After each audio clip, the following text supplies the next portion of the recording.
एक बार की बात है, एक शांत गांव में जो हरे भरे पहाड़ों और चमकती नदियों के बीच बसा था, एक अजीबोगरीब दुकान थी जिसका नाम था आईने का पालना।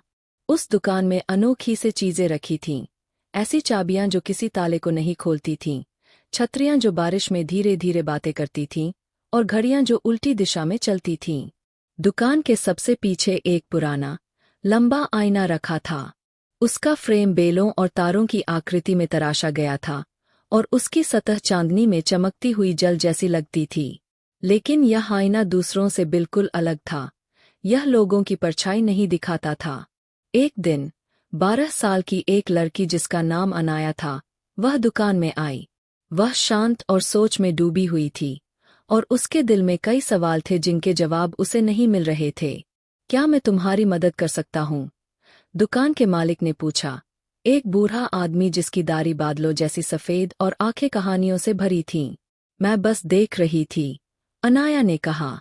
वो पिछला आईना, उसमें कुछ नहीं दिखता। आह, मालिक मुस्कुराते हुए बोला, यह आईना बाहरी चीजें नहीं बल्कि तुम्हारे अंदर की चीजें दिखाता है। इसका क्या मतलब है? अनाया ने पूछा। खुद जाकर देखो, उसने कहा। अनाया आईने के सामने खड़ी हुई। शुरू में धुंधला था, फिर धीरे धीरे एक तस्वीर बनने लगी। एक सुनहरे पंखों वाला पक्षी, जो पिंजरे में कैद था और चुप था। यह मैं नहीं हूँ, उसने धीमी आवाज में कहा। पर यह तुम ही हो, मालिक ने धीरे कहा। यह वही है, जो तुम अपने दिल में महसूस करती हो। अनाया ने अपनी नजरें झुका लीं। तस्वीर गायब हो गई। वह आईना उसके दिल में उतर गया। उस रात, जब आसमान पर तारे चमक रहे थे, अनाया चुपचाप अपने बिस्तर से उठी और दुकान की ओर चल पड़ी। दुकान बंद थी, लेकिन दरवाजा धीरे धीरे अपने आप खुल गया, जैसे उसका इंतजार कर रहा हो। वह आईने के सामने खड़ी हुई। इस बार सुनहरा पक्षी अपने पंख हिला रहा था और पिंजरे का दरवाजा थोड़ा खुला था। उसकी आंखें अनाया की आंखों से मिलीं। वह बहुत उदास लग रहा था। तुम पिंजरे में क्यों हो? अनाया ने पूछा। एक हल्की सी आवाज उसके दिमाग में गूंजी। क्योंकि तुमने गाना बंद कर दिया है। अनाया की आंखों में आंसू आ गए। कभी वह गाना, नाचना और तस्वीरें बनाना बहुत पसंद करती थी। लेकिन जब उसके पिता चले गए और उसकी माँ उदास रहने लगी, तो अनाया ने अपनी खुशियाँ कहीं छुपा दीं। उसे लगा कि चुप रहना ही दर्द से बचने का तरीका है। आईना फिर चमका। पिंजरे का दरवाजा थोड़ा और खुल गया। पक्षी अपना सिर झुका रहा था। अनाया ने हाथ बढ़ाया। उसकी उंगलियों ने आईने की ठंडी सतह को छुआ, और उसके हाथ के नीचे एक गर्म रोशनी महसूस हुई। उसने आंखें बंद कीं और एक नरम सा गीत गाना शुरू किया, वही धुन जो उसके पिता बांसुरी पर बजाते थे।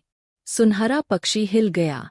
अब अनाया हर रात आईने के पास आती। वह उससे बातें करती, अपने डर, सपने, गुस्सा और प्यार के बारे में बताती। और हर बार जब वह अपने अंदर की सच्चाई को स्वीकार करती, पिंजरा थोड़ा और कमजोर होता गया। अंत में पिंजरा पूरी तरह गायब हो गया। पक्षी आजाद हुआ और आईने से बाहर उड़ गया, सुनहरी रोशनी की लकीरें छोड़ते हुए। और पहली बार आईने में अनाया का चेहरा दिखा, पहले से ज्यादा चमकीला, मजबूत और जिंदगी से भरपूर। अगले दिन सुबह, अनाया मुस्कुराती हुई गांव की गलियों में चलती रही। वह गुनगुनाती रही, बेकरी वाले से हाथ हिलाया, और रास्ते में गिर रहे बच्चे की मदद की। लोगों ने महसूस किया, कुछ बदल गया है। दुकान के पीछे वह आईना अब एक सामान्य आईने की तरह दिखता था। उसकी जादूगरी खत्म हो चुकी थी, क्योंकि जब कोई खुद को पहचान लेता है, तो आईना भी अपना जादू बंद कर देता है। अब अनाया फिर से चित्र बनाती है, गाती है, नाचती है, और दूसरों को भी सिखाती है कि वे अपने अंदर के सुनहरे पक्षी को कैसे आजाद करें। कहते हैं, वह आईना अब भी आईने के पालने में है, लेकिन केवल वे लोग इसे जादुई देख सकते हैं, जो अपने सच को देखने की हिम्मत रखते हैं।